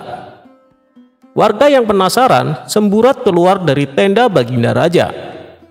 Ada yang penasaran dan datang melihat hingga ada yang membawa air untuk memadamkan api. Tak ketinggalan, Baginda Raja pun ikut mendatangi tenda Abu Nawas. Nah, pas pukul 12 malam, semua orang yang ada di tenda Baginda Raja berpindah ke lokasi kebakaran. Tak ketinggalan, Baginda Raja pun datang ke lokasi. Nah, saya yang menang kan yang mulia? Lihat, semua orang termasuk Anda pun datang ke tenda saya tepat pukul 12 malam, ujar Abu Nawas sembari tersenyum penuh kemenangan. Rupanya kebakaran itu disengaja oleh Abu Nawas untuk menarik perhatian orang-orang yang ada di tenda Baginda Raja. Termasuk Baginda Raja juga terkecoh untuk datang ke tenda Abu Nawas. Lagi-lagi Abu Nawas berhasil mengalahkan tantangan dari Baginda Raja. Baginda Raja pun hanya bisa geleng-geleng sembari mengakui kecerdikan Abu Nawas.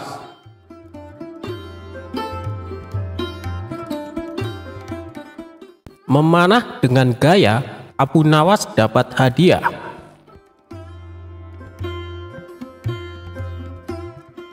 Baginda Raja tak henti-hentinya mengerjai Abu Nawas, namun ia selalu lolos dari perangkapnya. Yang ada, malah Baginda Raja sendiri yang menanggung kekalahan. Kalaupun beradu otak, pasti Abu Nawas yang akan menang. Dan Raja tahu betul kecerdasan dan kecerdikan Abu Nawas.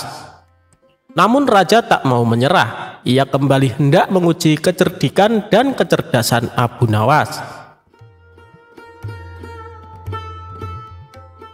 Kali ini, Baginda Raja mempunyai ide untuk mengalahkan Abu Nawas, yaitu dengan mengajaknya lomba memanah. Karena lomba tersebut yang dibutuhkan adalah keahlian, bukan kecerdasan otak. Maka dipanggillah Abu Nawas ke istana.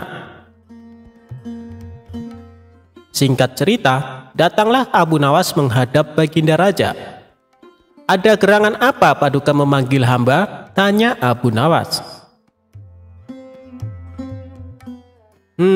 Jadi begini. Aku akan menantangmu untuk lomba memanah, Abu Nawas. Apa kamu berani? Tanya Baginda Raja. Tapi Paduka, saya kan tidak pandai memanah, jawab Abu Nawas. Jangan khawatir Abu Nawas, kalau kamu berhasil, kamu akan mendapatkan hadiah yang besar, rayu Baginda Raja. Mendengar iming-iming hadiah besar, membuat Abu Nawas tergiur. "Baik Paduka, saya ikut," saut Abu Nawas. "Nah, begitu dong. Tapi lomba ini ada peraturannya Abu Nawas. Kamu hanya boleh memanah 1 kali dan harus tepat mengenai sasaran. Kalau kamu berhasil, kamu akan membawa hadiah besar. Tapi kalau kamu gagal, kamu harus pulang dengan jalan merangkak," jelas Baginda Raja.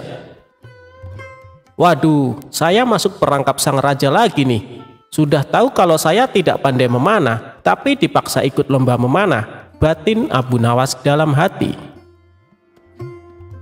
Di saat Abu Nawas kebingungan, Baginda Raja berkata, "Hei Abu Nawas, kenapa kamu bingung? Ada hadiah besar menantimu. Ayo kita mulai saja permainannya," ajak Baginda Raja. Kemudian Baginda Raja dan Abu Nawas berjalan ke tengah lapangan. Giliran pertama adalah Baginda Raja.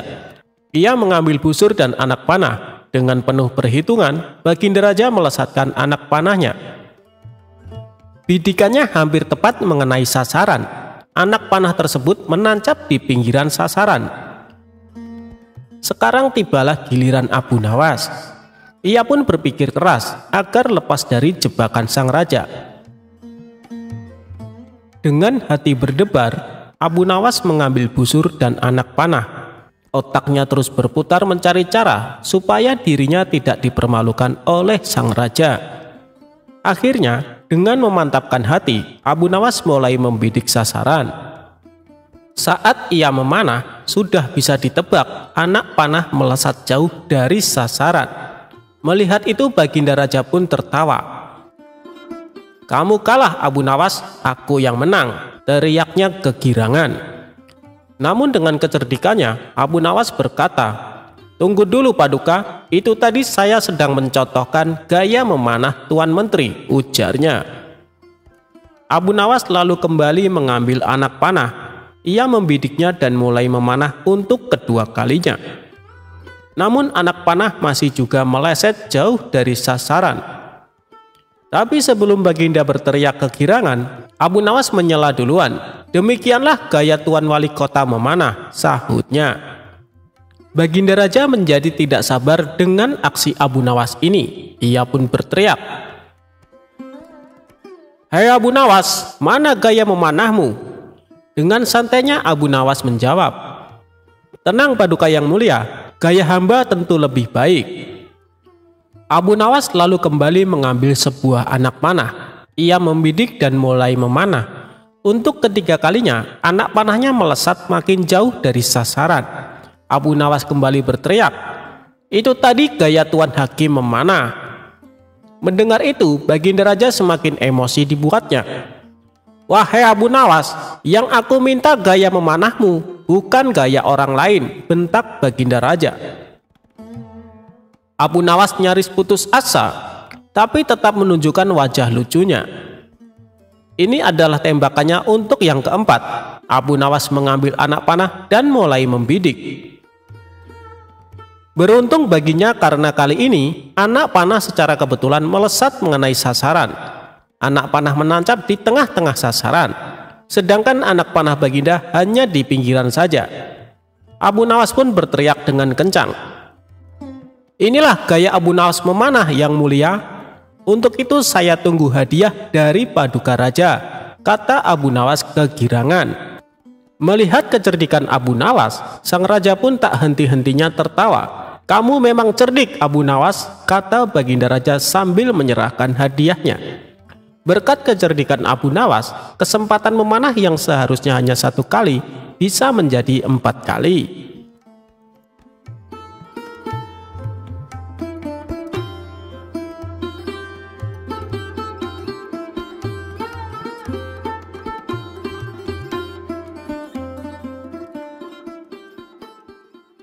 Abu Nawas dengan saudagar Mesir.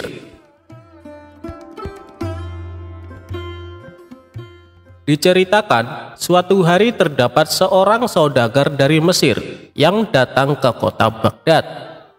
Ia membawa berbagai macam barang dagangan yang tak lama seluruh dagangannya pun habis terjual. Sehingga saudagar tersebut berkemas untuk pulang ke negaranya. Namun, karena belum mendapat tumpangan kapal yang siap berlabuh, maka ia terpaksa untuk tinggal beberapa hari di Baghdad. Sembari menunggu labuhnya kapal, sang saudagar pun sedikit bersenang-senang menikmati keindahan kota Baghdad. Pada suatu malam, sang saudagar bermimpi menikahi seorang gadis anak dari penghulu. Dalam mimpi tersebut, ia juga telah memberikan seserahan perkawinan kepada pengantin wanita. Keesokan harinya, ia lantas menceritakan mimpinya kepada teman-temannya yang lambat laun. Cerita tersebut terdengar di seluruh penjuru kota Baghdad, hingga terdengarlah di telinga sang penghulu Baghdad.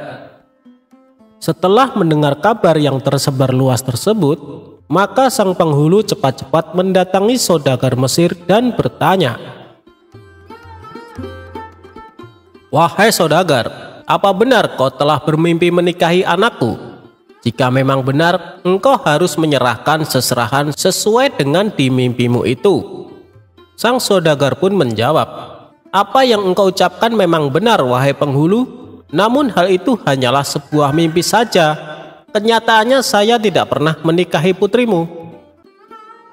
Mendengar jawaban sang saudagar, penghulu pun langsung marah. Lantas ia merampas seluruh harta benda sang saudagar, sembari mengucapkan, "Seluruh harta bendamu ini sebenarnya tak akan cukup untuk menjadikanmu menikah dengan anakku." Seluruh harta benda sang saudagar langsung ia bawa pulang dan hanya menyisakan pakaian yang menempel di badan. Apa yang menimpa sang saudagar tak satupun orang yang menolong. bahkan tak ada yang menggubrisnya. Pada suatu hari, sang saudagar datang kepada sang istri untuk meminta tolong karena ia telah tak memiliki satupun uang dan harta. Ia ceritakanlah hal yang telah menimpanya pada saat di kota Baghdad.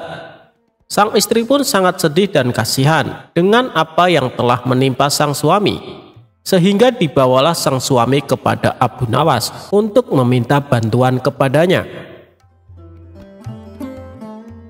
Sesampainya di rumah Abu Nawas, sang istri saudagar lantas menceritakan apa yang telah menimpa suaminya tersebut dan meminta Abu Nawas untuk menolong suaminya tersebut. Abu Nawas pun menyanggupinya, janji akan melaporkan masalah sang saudagar kepada Baginda Raja. Setelah istri saudagar kembali pulang ke rumahnya, Abu Nawas menyiapkan rencana dengan menyuruh semua murid-muridnya.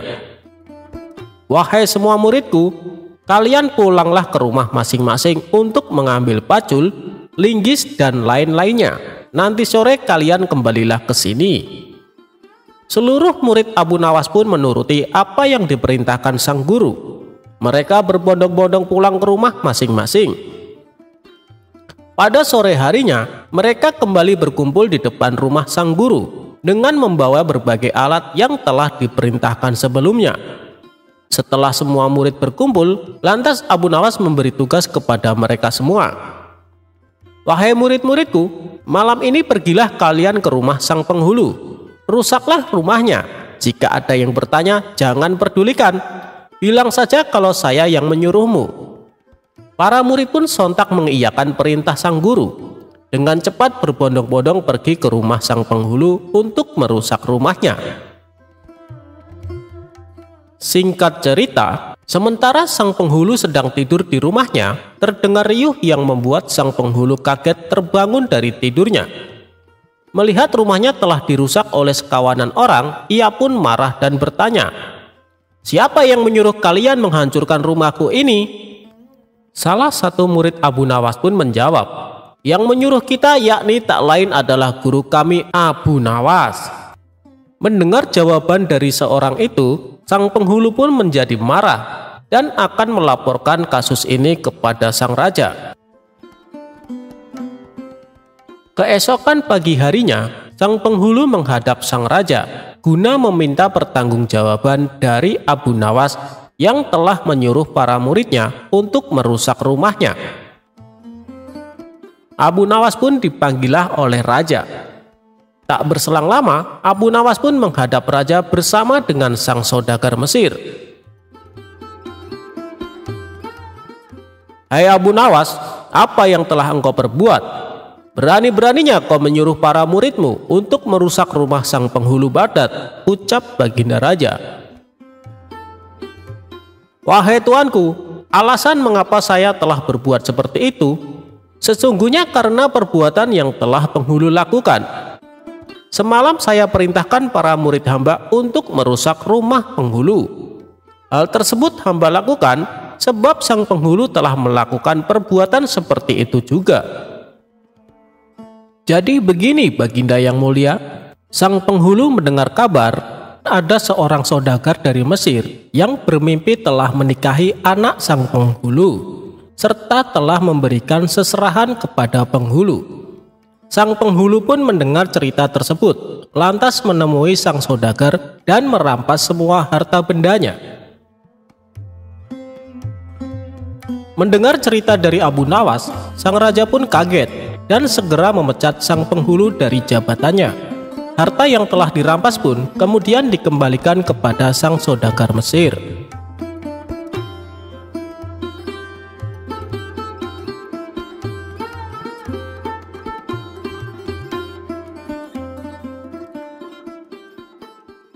Ajaran Abu Nawas cukup berserah diri, rezeki akan mendatangimu.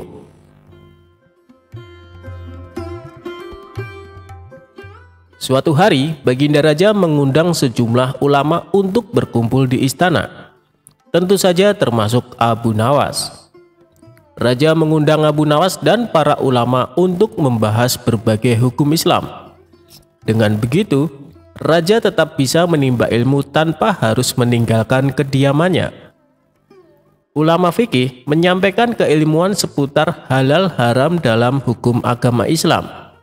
Ulama tauhid menyampaikan keilmuannya seputar keesaan Allah Subhanahu wa Ta'ala beserta kekuasaannya yang meliputi alam semesta. Begitu juga dengan ulama lainnya.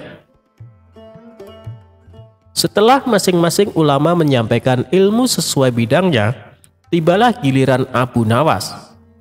Dikarenakan bingung harus menyampaikan apa, Abu Nawas pun berkata, "Ampun Paduka yang mulia, apa yang ingin Paduka dengar dari hamba? Hamba rasa para ulama ini sudah menyampaikan semuanya." "Kalau menurutmu demikian, baiklah, berarti sekarang waktunya tanya jawab," ucap Baginda Raja. "Abu Nawas, apa yang kau ketahui mengenai rezeki?" tanya Baginda Raja. "Kita semua pasti meyakini bahwa rezeki datang dari Allah Subhanahu wa Ta'ala. Sebagaimana dalam firman-Nya, tidak ada suatu binatang melata pun di bumi melainkan Allah lah yang memberi rezekinya," jelas Abu Nawas. "Rezeki itu bisa datang dari mana saja Paduka. Kita sebagai manusia cukup bertawakal dengan benar. Niscaya rezeki akan datang kepada kita. Lakukan yang menjadi bagianmu. Selanjutnya biarlah Allah yang mengurus lainnya." Ini berdasarkan hadis Nabi yang berbunyi, "Andai kalian bertawakal kepada Allah sebenar-benar tawakal, niscaya Allah akan memberikan rezeki kepada kalian sebagaimana Dia memberikan rezeki kepada burung yang pergi dalam keadaan lapar, lalu pulang dalam keadaan kenyang," papar Abu Nawas. Ternyata pandangan Abu Nawas mengenai rezeki tidak sama dengan para ulama yang hadir. "Wahai Abu Nawas, seandainya seekor burung tidak keluar dari sangkarnya, bagaimana mungkin ia akan mendapatkan rezeki?" tanya salah satu ulama. "Untuk mendapatkan rezeki dibutuhkan usaha dan kerja keras Abu Nawas. Rezeki itu tidak datang sendiri, melainkan harus dicari dan didapatkan melalui sebuah usaha," timpal ulama yang lain. Tapi Abu Nawas bersikukuh dengan pendapatnya, sehingga terjadilah sedikit perdebatan di antara mereka. Tidak ingin debat berkepanjangan, Abu Nawas lalu berkata, "Begini saja, besok kita berkumpul lagi di sini dan buktikan pendapat kalian di hadapan Paduka Raja."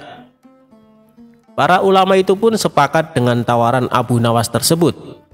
Abu Nawas dan para ulama kemudian pamit kepada Baginda Raja meninggalkan istana. Setelah berpamitan kepada Baginda Raja, Abu Nawas pun segera pulang ke rumahnya, sebab ia harus mengajar murid-muridnya. Sementara para ulama tersebut sibuk mencari cara untuk membuktikan pendapat mereka.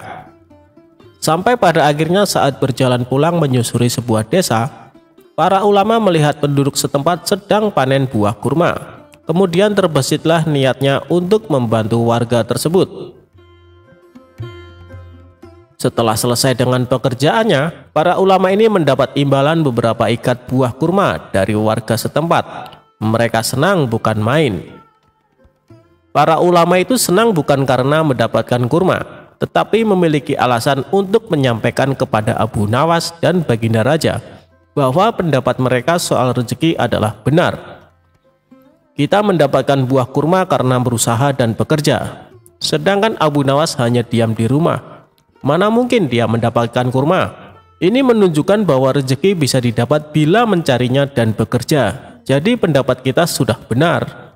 Besok kita bawa ini sebagai buktinya. Kita tunjukkan kepada Abu Nawas dan Baginda Raja, kata salah satu ulama kepada kawannya.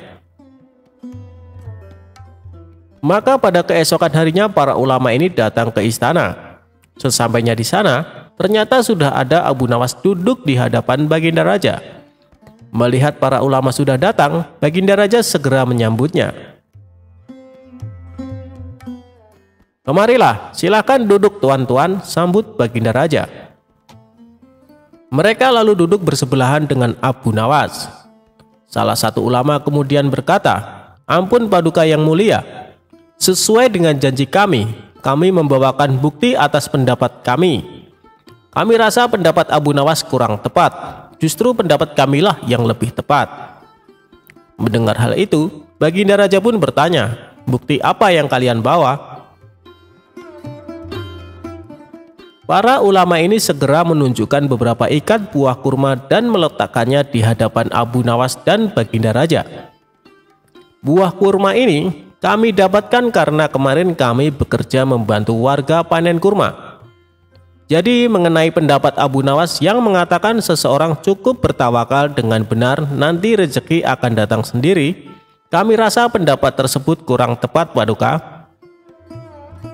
Pendapat kamilah yang lebih tepat, karena rezeki itu harus dicari. Seandainya kami tidak bekerja membantu warga, kurma ini tentu tidak akan sampai di tangan kami. Sedangkan Abu Nawas kemarin hanya berdiam diri di rumah. Apakah Abu Nawas mendapat kurma seperti kami? Tentu saja tidak, Paduka. Karena kemarin Abu Nawas tidak bekerja," kata ulama menjelaskan. "Yang kalian katakan itu benar sekali. Aku sependapat dengan kalian," sahut Baginda Raja. Mendengar itu, Abu Nawas hanya tersenyum serta mengambil kurma dan mencicipinya. Kemudian ia berkata, "Kemarin aku memang hanya di rumah seharian, karena aku harus mengerjakan tugasku sebagai guru, yaitu mengajar murid-muridku. Hari ini saat kalian bercerita tentang kurma, tiba-tiba saja saya jadi kepingin. Alhamdulillah kalian datang bukan hanya membawa ceritanya, tapi juga buah kurmanya untukku. Bukankah ini juga bagian dari rezeki yang datang tanpa sebab, seperti yang hamba ucapkan dulu, Paduka? Cukup dengan tawakal yang benar kepada Allah, niscaya Allah akan memberikan rezeki. Lakukanlah yang menjadi tugasmu, selanjutnya biarlah Allah yang mengurus lainnya. Hamba melakukan tugas sebagai guru, lalu Allah mengirim kalian membawakan kurma untukku," ucap Abu Nawas tidak mau kalah. Mendengar penjelasan Abu Nawas, para ulama pun langsung tertawa satu sama lain. "Kamu memang cerdik, Abu Nawas," puji Baginda Raja. Sementara para ulama ini meskipun berbeda pendapat tidak saling menyalahkan dan membenarkan pendapatnya sendiri. Begitulah indahnya Islam, saling menghormati meskipun berbeda pendapat.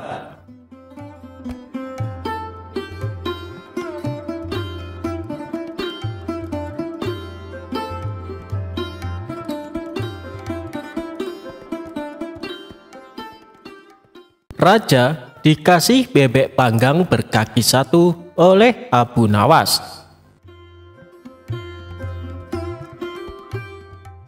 Suatu hari, Baginda Raja dikasih makanan lezat bebek panggang berkaki satu dari Abu Nawas. Berawal Abu Nawas diminta istrinya mengantarkan bebek panggang itu kepada Baginda Raja. Abu Nawas agak malas, sebab dia sendiri makan tanpa lauk. "Sudahlah, supaya Baginda Raja makin sayang sama kau suamiku," ujar istri Abu Nawas. Abu Nawas pun mengalah. Dengan berat hati ia menenteng bungkusan bebek panggang yang menggoda seleranya itu. Diam-diam Abu Nawas tidak tahan juga. Biar saja ku ambil pahanya yang satu itu," pikir Abu Nawas sembari mematahkan kaki itik tersebut. Tanpa pikir panjang, Abu Nawas pun memakannya. Akhirnya Abu Nawas sampai juga ke istana dengan membawa bebek panggang berkaki satu menghadap Baginda Raja. Abu Nawas disambut Baginda Raja dengan ramah. Rupanya ketika Abu Nawas datang, Baginda Raja juga sedang makan. "Apa yang kau bawa, Abu Nawas?" tanya Baginda Raja melihat Abu Nawas menenteng sesuatu. Tanpa banyak cakap, Abu Nawas menyerahkan bawaannya kepada Baginda Raja. Bebek panggang," gumam Baginda Raja tersenyum cerah.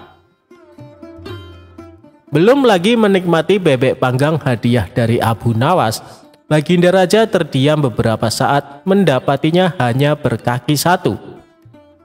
"Mengapa bebek panggang ini hanya berkaki satu, Abu Nawas?" tanya Baginda Raja dengan penasaran. "Memang begitu, Baginda. Di negeri ini bebek-bebek hanya memiliki satu kaki. Kalau Baginda Raja tidak percaya, cobalah lihat di kolam," jawab Abu Nawas santai. Mereka berdua pun berjalan menuju kolam. Di sana banyak bebek-bebek berendam sambil mengangkat sebuah kakinya, sehingga tampak hanya berkaki satu. "Lihatlah," kata Abu Nawas cengengesan. "Di sini bebek hanya berkaki satu," lanjutnya sembari jarinya menunjuk gerombolan itik di kolam. Tentu saja Baginda Raja tidak mau ditipu, maka ia pun berteriak keras. Semua bebek kaget menurunkan kaki yang dilipat dan berterbangan. Tapi Abu Nawas juga tidak kehilangan akal. "Subhanallah," katanya. "Bahkan bebek pun takut pada keinginan Baginda Raja. Barangkali kalau Baginda meneriaki Paduka, Paduka akan ketakutan dan secara refleks menggandakan kaki jadi 4 dan kemudian terbang juga." Mata Baginda Raja melotot ke arah Abu Nawas, sepertinya marah. Tapi yang terjadi justru ledakan tawa Baginda Raja. "Yuk kita makan sama-sama bebek panggang berkaki satu itu," ajak Baginda Raja. Abu Nawas pun makan dengan lahap. "Alhamdulillah, rezeki memang enggak kemana," ujarnya sembari mengapungkan senyum di bibirnya.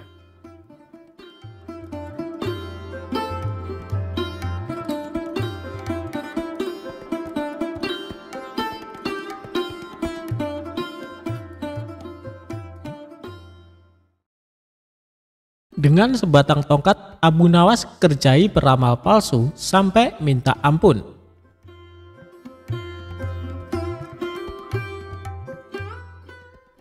Bermula suatu hari di kota Baghdad digemparkan kabar mengenai seorang mengaku sakti. Di depan orang-orang, dia sesumbar bisa mengetahui peristiwa yang akan datang. Sontak hal ini membuat masyarakat penasaran. Lalu beberapa di antara mereka ada yang sengaja datang untuk minta diramal nasibnya oleh si peramal palsu.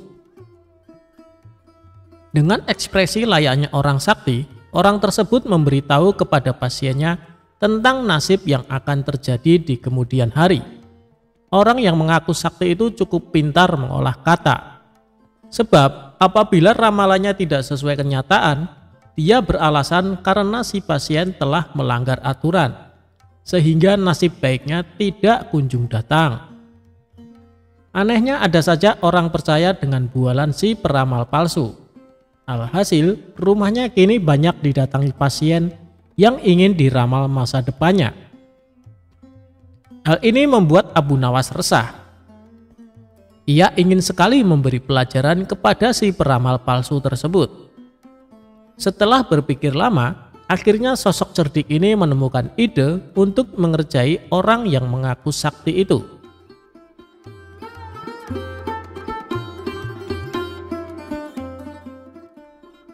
Esok harinya, Abu Nawas mendatangi rumah si peramal palsu dengan membawa tongkat di tangannya. "Ada apa, wahai anakku? Apa yang kau keluhkan?" tanya si peramal palsu dengan nada sok berwibawa. "Aku cuma mau tanya, apa benar Anda bisa meramal masa depan?" tanya Abu Nawas. "Tepat sekali, kau datang ke tempat yang benar," jawab orang tersebut. "Oh, begitu. Selain meramal masa depan orang, apakah Anda juga bisa meramal nasib Anda sendiri di masa mendatang?" tanya Abu Nawas. "Tentu saja bisa, wahai anakku. Aku bisa tahu apa yang akan terjadi pada diriku sendiri," jawab si peramal palsu. Setelah mendengar pengakuan orang tersebut, tiba-tiba Abu Nawas memukulkan tongkatnya tepat mengenai kepala si peramal. "Aduh, kenapa kau memukulku?" tanya si peramal palsu kesakitan. "Tadi katanya Anda bisa tahu apa yang akan terjadi pada diri Anda sendiri. Seharusnya sebelum aku memukul Anda sudah menghindar. Berarti Anda pembohong," ujar Abu Nawas. "Tidak, wahai anakku, sebenarnya aku sudah tahu bahkan sebelum kau datang ke sini," kata si peramal berpura-pura. "Tapi kenapa Anda tidak mengelak sewaktu aku pukul?" tanya Abu Nawas. "Itu aku sengaja membiarkannya," jawab peramal palsu tersebut. "Baiklah, sekarang coba tebak apa yang akan menimpamu lagi," tanya Abu Nawas sambil mengangkat tongkatnya. Si peramal buru-buru menjauh dari Abu Nawas. Kau pasti akan memukulku lagi, jawab si peramal palsu. Anda salah, balas Abu Nawas. Bersamaan dengan itu, Abu Nawas menghancurkan barang-barang yang digunakan sebagai sarana perdukunan di ruangan tersebut. Seketika di sana berantakan, banyak barang pecah akibat pukulan tongkat Abu Nawas. Tidak terima dengan perilaku Abu Nawas, peramal palsu itu lalu mengadukannya kepada Tuan Hakim. Singkat cerita, Abu Nawas dan si peramal palsu diundang ke pengadilan. Di depan Tuan Hakim, si peramal palsu menuntut Abu Nawas dihukum berat sebab telah memukul dirinya dan membuat onar di rumahnya. Hei Abu Nawas, apa alasanmu sampai tega memukul dia dan kenapa kau menghancurkan barang-barangnya? Tanya Tuan Hakim. Begini Tuan Hakim, awalnya hamba tanya ke dia apakah bisa tahu nasib yang akan terjadi pada dirinya sendiri. Dia kan ngakunya peramal dan bilang katanya tahu. Tapi saat hamba pukul pakai tongkat, dia tidak menghindar. Tuan Hakim pasti menghindarkan apabila tahu ada orang yang akan memukul. Jadi yang salah siapa? Dia yang pembohong atau hamba yang memukul? Cerita Abu Nawas. Lalu saat hamba hancurkan barang-barangnya, ternyata dia juga tidak tahu Tuan Hakim. Kalau dia tahu, pasti sebelum hamba datang sudah mengamankan barang-barangnya ditaruh di dalam kamar.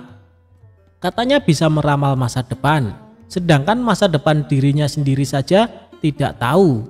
Berarti dia pembohong, jelasnya. Ada benarnya apa yang dikatakan Abu Nawas?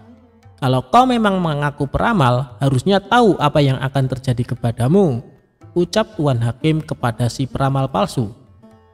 Akhirnya Abu Nawas dibebaskan dari tuntutan hukum. Sementara orang yang mengaku sakti itu menjadi kapok. Dia tidak berani membuka praktek ramalannya lagi.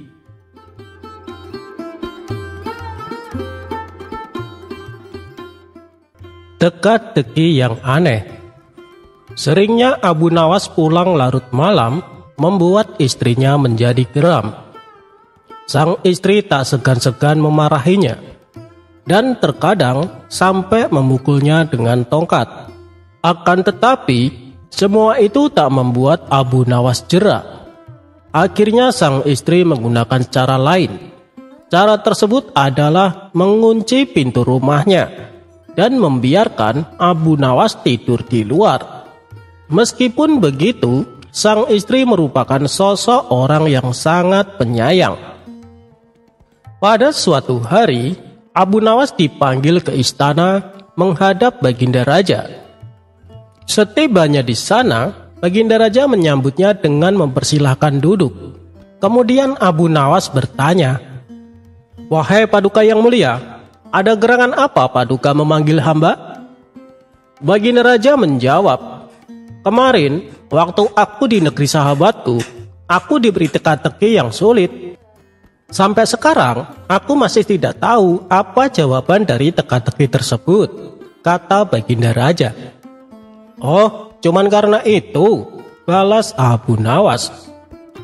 "Memangnya kamu bisa menjawabnya?" tanya Baginda Raja. "Teka-tekinya saja saya tidak tahu. Bagaimana saya bisa menjawab? Coba Paduka beritahu saya apa teka-tekinya," pinta Abu Nawas. "Kamu serius bisa menjawab Abu Nawas? Kalau jawabanmu benar, aku akan memberimu hadiah. Tapi jika jawabannya salah, kau akan saya hukum," tegas Baginda Raja. "Insya Allah saya bisa Paduka," saut Abu Nawas. "Baiklah, teka-tekinya adalah sebagai berikut. Apa yang bisa membuat orang sedih di saat bahagia dan membuat orang bahagia di saat sedih?" Sejenak Abu Nawas terdiam. Ia tampak serius mencari jawaban atas teka-teki tersebut. Tiba-tiba terlintas di benak Abu Nawas sosok bayangan istrinya yang suka marah-marah. Ia pun tersenyum dan berkata kepada Baginda Raja, "Aku sudah tahu jawabannya Paduka," kata Abu Nawas memberitahu. "Oh, apa jawabannya?" tanya Raja penasaran. "Jawabannya adalah istri saya Paduka," terang Abu Nawas. Baginda Raja heran dan bertanya, "Bisa kau jelaskan dengan jawabanmu itu?" Abu Nawas membalas, "Sebab di saat saya sedang bahagia kumpul bersama kawan-kawan, tiba-tiba dia datang dan memukul pakai tongkat dan menyuruhku untuk segera pulang.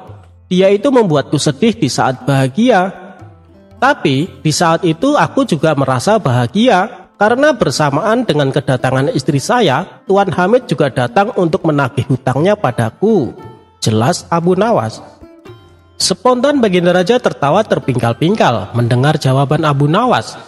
Ia pun diberi hadiah oleh Baginda Raja sejumlah pundi-pundi uang.